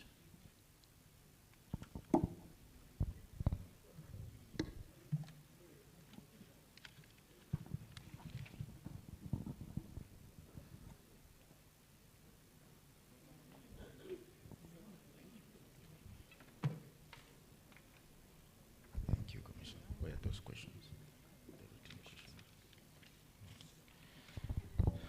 Thank you very much, Commissioner, and I want to thank you, our distinguished guests, for your patience. Thank you so, so much. It shows that you are really keenly interested in the electoral affairs of this country. I've not seen any of the invited guests getting up, even although we, the hosts, have been moving up and down, but thank you so much. Now, I will start with the last question, because it might prove a bit contentious. Dress code on polling day. I will start by reading the law. Beg your indulgence. Section 47 of the Presidential Elections Act. It says, in subsection 2, a person shall not, while in a polling station, display on his or her person any emblem, ensign, badge, label, ribbon, flag, banner, card, or device as a badge intended, mark the words, or likely to be taken as intended to distinguish the wearer as a supporter of any candidate. That's the law. Anything, any dress, any object, any banner, candidate's portrait, any flag that might be taken as intended to distinguish you as supporting a particular candidate is prohibited. Now, the issue of the national flag. The national flag is the national flag. But we also know, those of us who have been here during the campaigns, that some candidates have used the national flag as a campaign symbol wherever they have gone. They have used it as a campaign symbol wherever they have gone. Now, the law says that anything, and it does not distinguish, when the law talks of a flag, does not distinguish between a national flag or a party flag or any flag. It says anything, any flag that might be taken as intended to distinguish you as a supporter of a particular candidate is prohibited at a polling station. Party colors, because our parties have their designated and approved colors. Any attire of your party color, you should leave it at home. Put on ordinary attire. Candidates' portraits or attires, please leave them at home. That's what the law says. And we want Ugandans, if you want to have peaceful, credible, free and fair election, observe and respect the law. It is here in the Presidential Elections Act, very well spelled out. It also goes with the campaign posters or paraphernalia hanging at a polling station where, because maybe a polling station is next to buildings and the walls of the buildings have been plastered during campaigns with the posters of the candidates. Now that this is a polling station, they are supposed to be removed or plucked down by, I think, the Electoral Commission. Ordinarily, you are not supposed to destroy or deface or remove the campaign poster of a candidate, ordinarily, during campaigns. But once campaigns have closed, and this area is now a polling station, all such paraphernalia should be pulled down. And I think, thank you for raising that question. Commissioners, we should emphasize to our staff that any campaign paraphernalia should be pulled down from polling stations. The polling station should be devoid of any candidate's portrait or symbol of a political party, and so on and so forth. Those should now remain on the ballot papers, which the candidates, which the support or the voters are going to be issued with. Now, I will start with a question from our sister from across, Ruth. When does campaign period end? The law says campaigns shall end 48 hours to polling. 48 hours to polling. So we expect campaigns to end tomorrow at midnight. Campaigns should, but for rallies, the law, the guidelines say, even the law actually is in the law, for those holding rallies, mass rallies, the rallies will end at 6, as they have been doing, 6 p.m. But maybe radio programs, maybe a candidate may have booked airtime or something like that.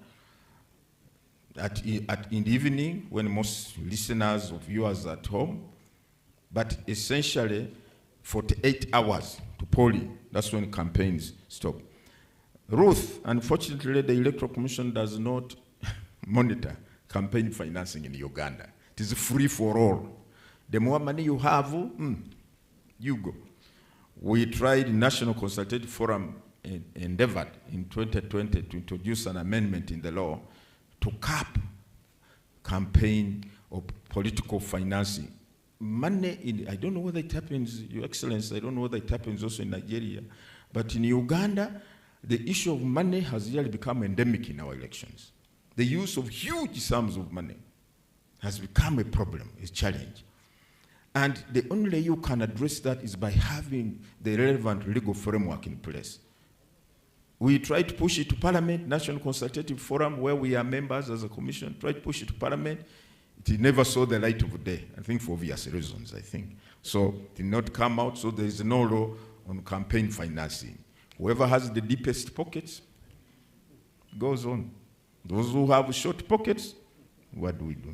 You can maybe convince the voters and tell them, please, I have the right ideas. It's not about the money in my pocket. It's about what I'm going to do for you. And that's what we are trying to do.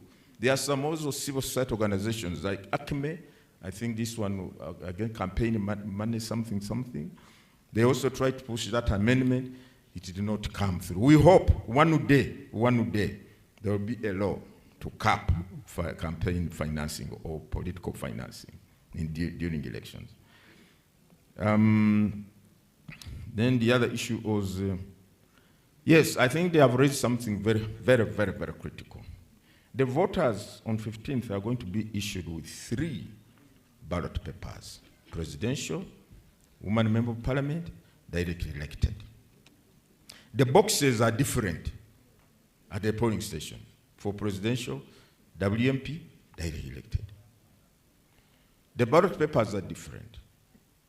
We have designed that once the 3 ballot papers have been issued to the voter, 2, because I think the first box is presidential, the other 2 are going to be placed in some kind of polythene pouch, some polythene pouch. The presiding officer will place the other 2 there, and then the voter will remain with the one in his or her hands, presidential, because that is coming first. He goes but you know, some of our people are illiterate still. They may inadvertently, unintentionally, find themselves dropping the woman member of parliament ballot paper in the directly elected, or vice versa. So what do you do? Is it invalid? I don't think it is invalid. It is only wrongly placed because of the literacy levels of our people. I think we shall have to address that with our people, with our field officers, on how to handle that. Don't simply throw away this ballot paper because it is placed in the wrong box. I think we shall have to. And then on these remaining days, we are going to have many radio talk shows with our field people to emphasize the need. But the voters are also going to be assisted. There will be somebody assisting them, telling them, no, this one is now, you are supposed to, this one is the one for women member of parliament, woman member of parliament, and the other one is for male. We shall put in place a mechanism that avoids all this. But assuming a ballot paper finds itself in the wrong box, in my view, that ballot paper should not be thrown away anyhow. Yes, Rose, yes, we cannot, unfortunately, we cannot prescribe the number of people who should be at a polling station because those numbers are prescribed in the law. For instance, if the law says each candidate is entitled to 2 agents, if there are 20 candidates or 30 candidates, you cannot restrict them to 1 agent, no. They just have to be 60 or 70 or whichever number because the law allows them to do that. So that is one of the things, and that's why we've been emphasizing. If you have this army, this battalion of agents at a polling station, moreover inside, why do you need this hangar zone 20 meters away? Why? So we cannot prescribe, Sister Rose, we cannot limit the number of people, but even observers are at liberty to get to a polling station once they have been accredited. You're not going to tell, well, the good thing about observers, they don't stay there for hours and hours and hours rooted to one polling station.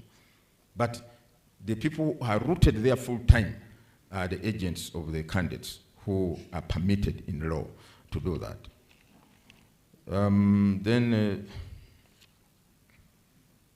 What the media can report on, well, I'm not a media person. I don't know the ethics of, do they have a code of conduct? I think they also have ethics. Every profession has ethical conduct. I think they're supposed to report. I don't want to guess what they're supposed to report. But I don't know. In this process or the quest for a free and fair election, peaceful election, I think we should try to promote elements, aspects that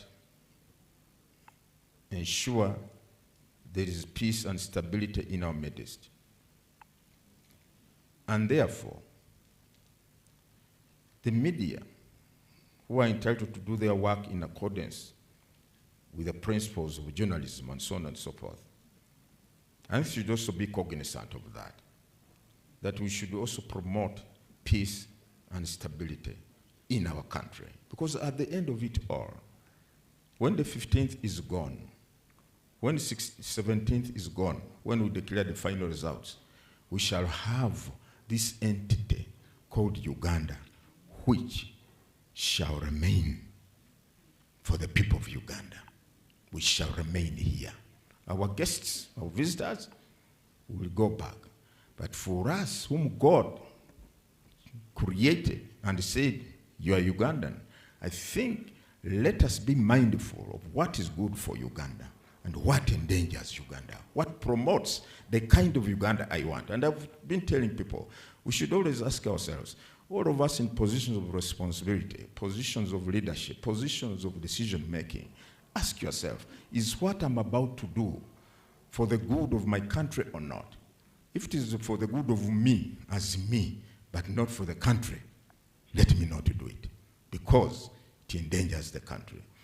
Let me promote that which is good for the country, so that at the end of this election, we have peace and stability like we have today. That's why I was telling our distinguished, wonderful guests that you are free to move to any part of the country. The IGP has not said, don't go there. There are issues in that part of the country. You are free to move to any part of the country. It is peaceful and stable. To me, that is the icing on the cake. Peace and stability should not be compromised in whatever way or circumstance.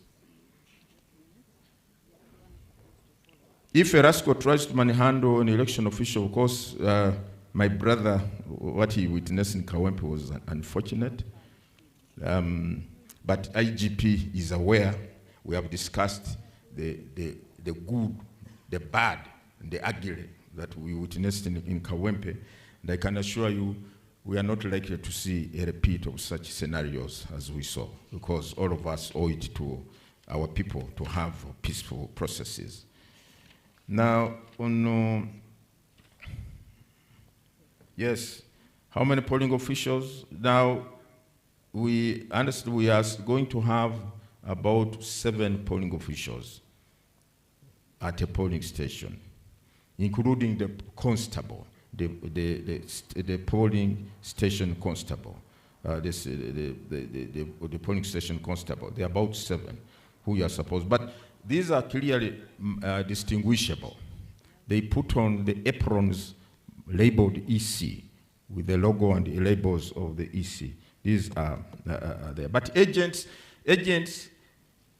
all they need to do is to bring letters of introduction from the candidates, and they introduce themselves to the presiding officer. I'm an agent for candidate so-and-so, I'm an agent for candidate so-and-so, I'm an agent for candidate. What is not permitted, and I repeat, is anyone coming with a tag or a label that I'm a vote protector for candidate so-and-so. The concept of vote protector is alien, is not known in the electoral laws. What is known is an agent of a candidate. So anyone who comes to a polling station with a tag or label of vote protector for candidate so-and-so. When I use the word masquerader, they say they came against me with a brick of tons, a ton of bricks and so on. But that's what it is. Let's have designated people in law at the polling station. Observers, yes. Agents, yes. Representatives of political parties who have been accredited, yes.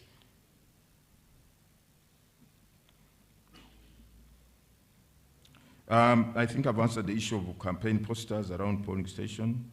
Alex, these should be pulled down. Actually, after campaigns are over, the whole of Wednesday, I think we are going to assign that to our people pulling down these posters, all of them, because there are no more campaigns. After tomorrow, no more campaigns. Pull down all these posters at polling stations. But now if you pull down one under the law, it is an offense for you to deface or destroy a campaign poster. Not for now. On the issue of brutalization, if that word exists in English, brutalizing supporters, Afande, you're the one going to answer this, because this one is too hard for me to answer. Mr. Mwinyi Hashim, yes, indeed. As you have said, we are cognizant, we are aware the 20-meter distance is provided for under the law. But you see, the law does not apply in a vacuum or in abstract. You must contextualize it in the prevailing or existing circumstances in order for you to give full purpose and meaning to the law. If the law creates an absurd or unfortunate situation, should we just... So I know that for the law to be said not to be operated as it says, Parliament must amend that law or repeal it, whichever. You are right, I agree. But we are saying, in light of what we have experienced in the past, in light of the fact that we want a credible, peaceful, free and fair process, in light of the fact that we want every voter not feel intimidated, in light of the fact that we want to safeguard the effects and the processes and the outcomes at the polling station, do we say, let it be business as usual, when we have empirical evidence to show that when people keep around, this is what is likely to happen? That's where we are coming from. But we are aware this is the work of Parliament. Maybe come 2031, those will be there. Maybe this would have been looked into. Rise Ministry. Some polling assistants are young, some are old.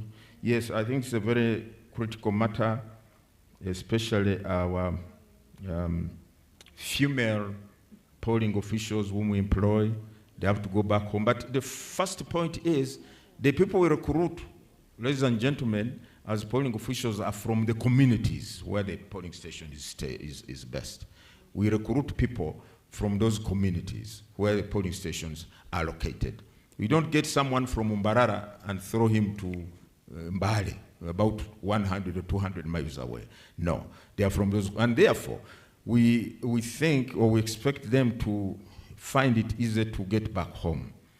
But we'll give them an allowance which is caters for their mobility, transport, and so on and so forth, so that they can, in Uganda, Your Excellencies, I think you have seen, we have this common mobility called border borders. I hope they do not be a hindrance to, as you are coming to the commission. They ride anyhow. Those are everywhere in the villages and so on. So they are utilized in the cities, in the rural areas to move people. But we think this is something we should look at, that we should safeguard our female officials whom we recruit to work on that day. Yes, someone raises a fundamental question. Agents being abducted by security, that's not permitted. An agent is recognized in the law. An agent is recognized in the law. An agent is legitimately, lawfully, and officially at a polling station performing functions that are pertinent to the conduct of a free and fair election. Why should they be abducted? For what? They should not. They can say this unequivocally. An agent who is authorized to be at a polling station should not be abducted at all or arrested. But if the agent is committing a crime, that is a different matter. Because the fact that you are an agent does not place you above the law. But to arrest someone merely because he or she is an agent of a candidate is not permitted. And I think we are going to ensure this does not happen. The other forms, yes, thank you very much. I forgot one aspect. The DR forms of 2026 general elections also have a barcode. They too are going to be scanned by this kit. The DR forms also have a barcode. They are going to be scanned as well by this kit to authenticate them. Now, if any strange DR form finds itself to the national tally, to the district tally center, to the returning officer, I think it will be sorted. This is something we want to tell you. I think those were the questions. Now, these written ones.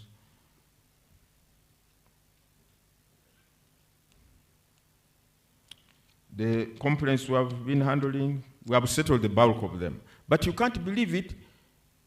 Even last week, people filed complaints, post-nomination complaints. And the issue is the law. Article 61 of the Constitution does not put a cap on the filing of these petitions. That's what it says. Article 61, one of the functions of the Electoral Commission is to hear and determine election complaints arising before and during polling. You can imagine, even the day of polling, the Constitution says people can still complain. So we are trying, as when they are filed, we make effort to clear them. The law does not put a cap on when we should stop hearing them. Even on a polling day, we are supposed to hear complaints. Very interesting.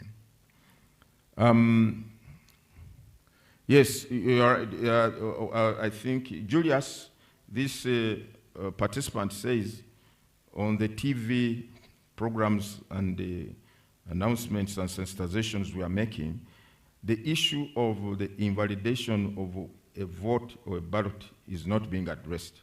The intention of the voter is not being emphasized. This is what he's saying. I think this is something we have to take up today, tomorrow, and Wednesday. For us, we can go on with our programs. We can go on with our voter sensitization programs, even though campaigns have officially closed. So this is something we need to emphasize. This morning I talked to the regional regional election officer of my region, which I supervise in Elgon, and I emphasized this point. I said, please let us emphasize the issue of invalidation of votes and the difference, the distinction between the intention of the voter and what is outrightly invalid. That should be distinguished. Thank you very much. I think, please quick. I think the issue of the flag I've answered. Any colors of flag. Media. Is it allowed to announce and declare results? A big no. Please don't declare results. Media. The act or conduct of declaring the results is the preserve of the Electoral Commission. But if the Electoral Commission, you know, Your Excellency and distinguished guests, Your Excellencies, the ambassadors, you know those of you who have been here. At the National Tally Center, we give regular updates of the results as they come in from the country, the presidential results. We give regular updates. This is what has come in from this area.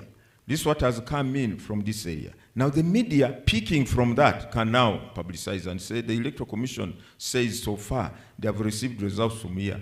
But for you not to formulate and generate your own results and then start informing the country, you are creating a ground for something that you may not be able to handle. So please, let us follow what the Electoral Commission disseminates or publicizes or passes out. Then you can pick that. Some people even go to the extent of trying to set up their own tally centers. And they want to inform the public that for us, that's what we have received so far.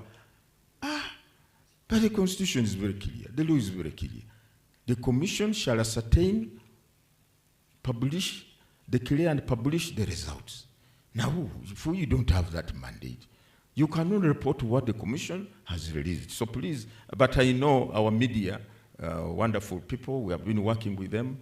We have not had any issues with them.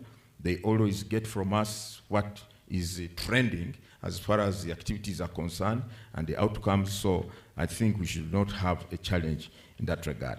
I think I've answered all the questions, Commissioner Anthony. Afande, is there any question for you?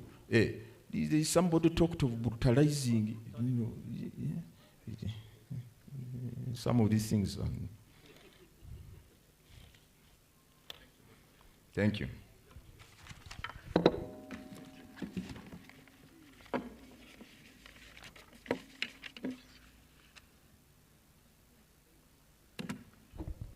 Thank you, Lord Chairperson. I think mine is to make a statement here. Because what most of the issues being raised are very genuine and pertinent concerns of what might happen. I'm also giving you my preparedness about what will happen in the area of security. I've already given my statement to the people of Uganda that I'm going to provide the adequate security required. Definitely, this gives me more energy to do better and do more. Talking about abductions, that's criminal. An abduction, I think, under the law, if you are talking about law enforcement, you would be talking about an arrest.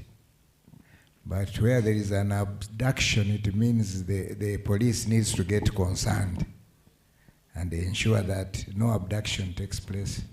Serious concern about the safety of the women. That's why I stood here and said we are going to ensure that we play our role and ensure that all people are left with free will to exercise their rights, and that we are going to do to our best of our abilities. The other one is the same, agents mishandled by thugs, security is required. That's why we have mapped out all these areas, given responsibilities to the different players. But above all, we are confident that the national security infrastructure will not fail to deliver a peaceful environment to the Ugandans. I thank you very much.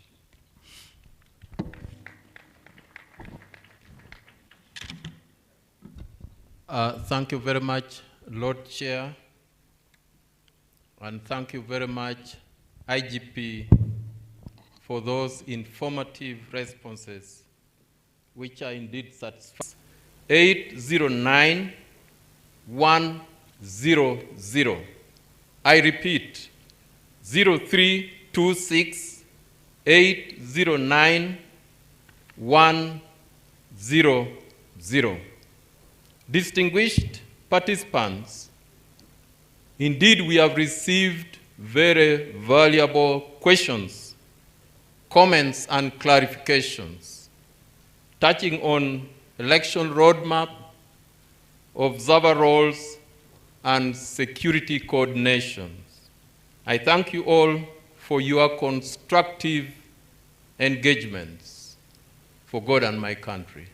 Thank you.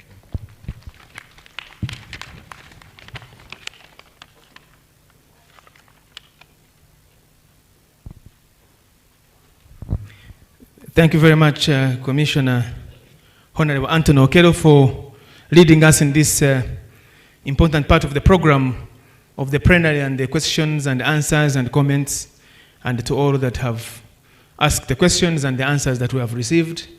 We are now coming towards the end of this session, and it's now my distinct pleasure to invite the Deputy Chairperson of the Electoral Commission, Hajat Aisha Rubega, to come and give the closing remarks.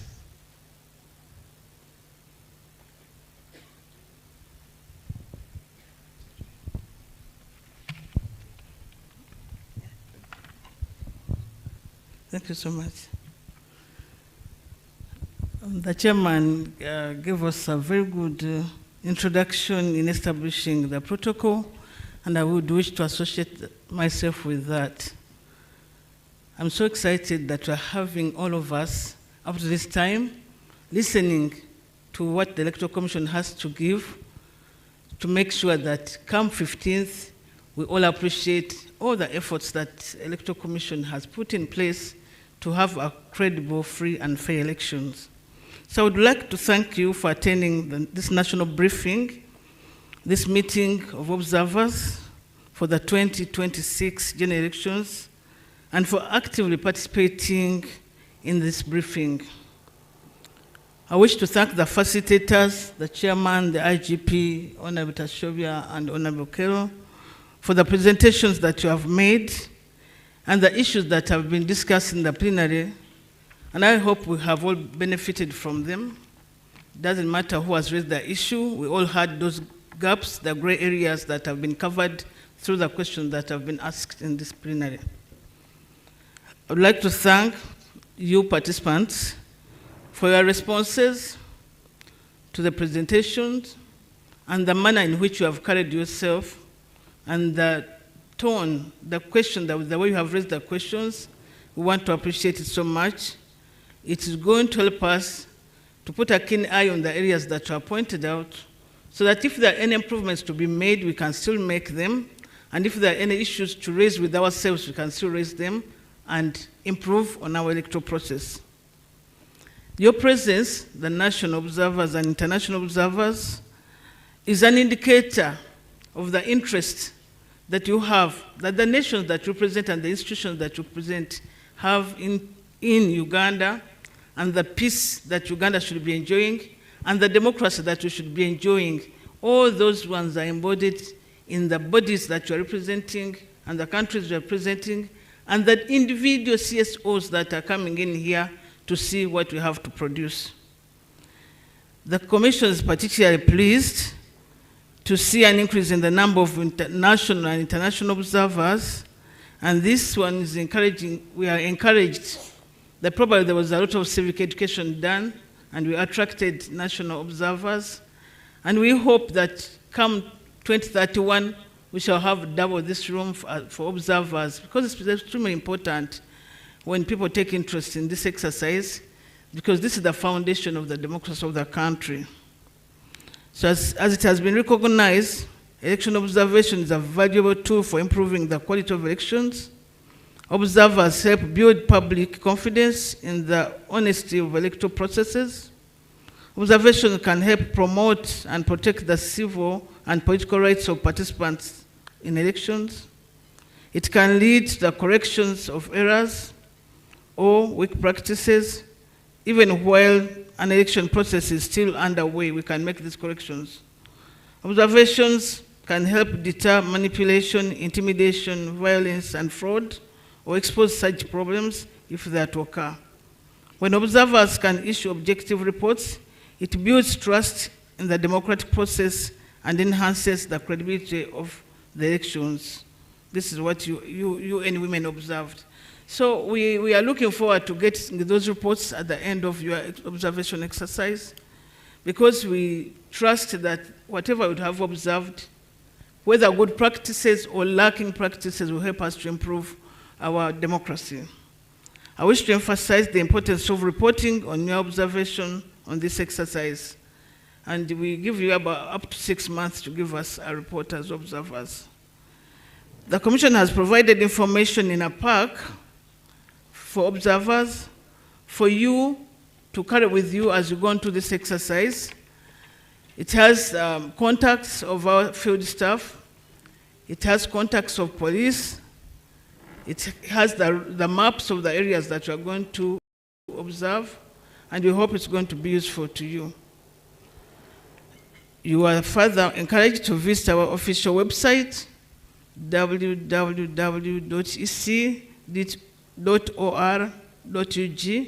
and our social media platforms for any updates the Commission may give concerning the conduct of the elections.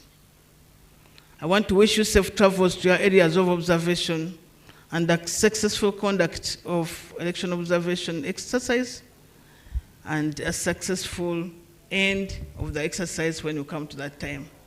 I want to declare this meeting closed. Thank you so much.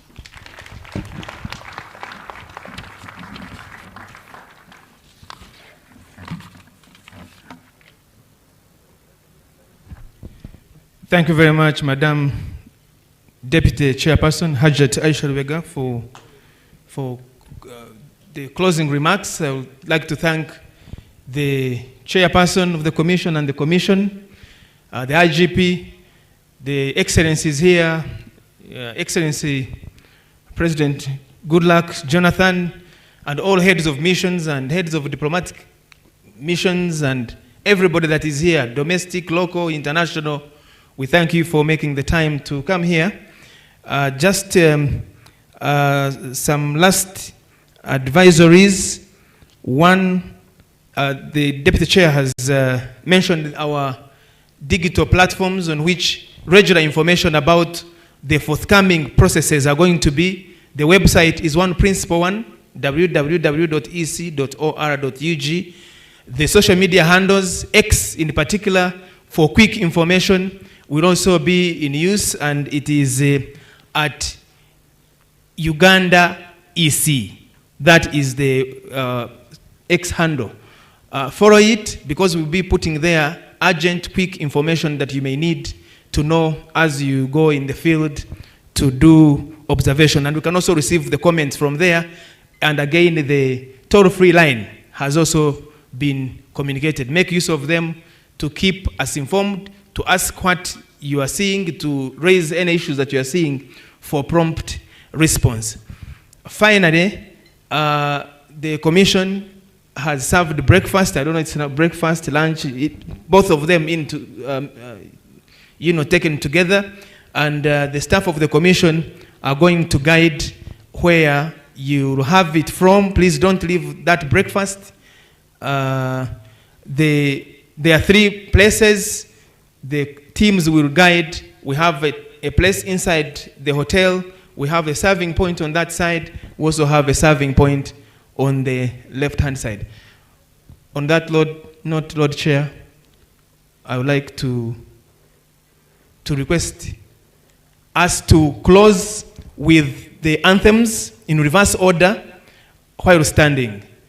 We stand and sing the anthems, starting with the East African anthem and ending with the national anthem. Mungu twaomba uilinde Jumuiya Afrika Mashariki.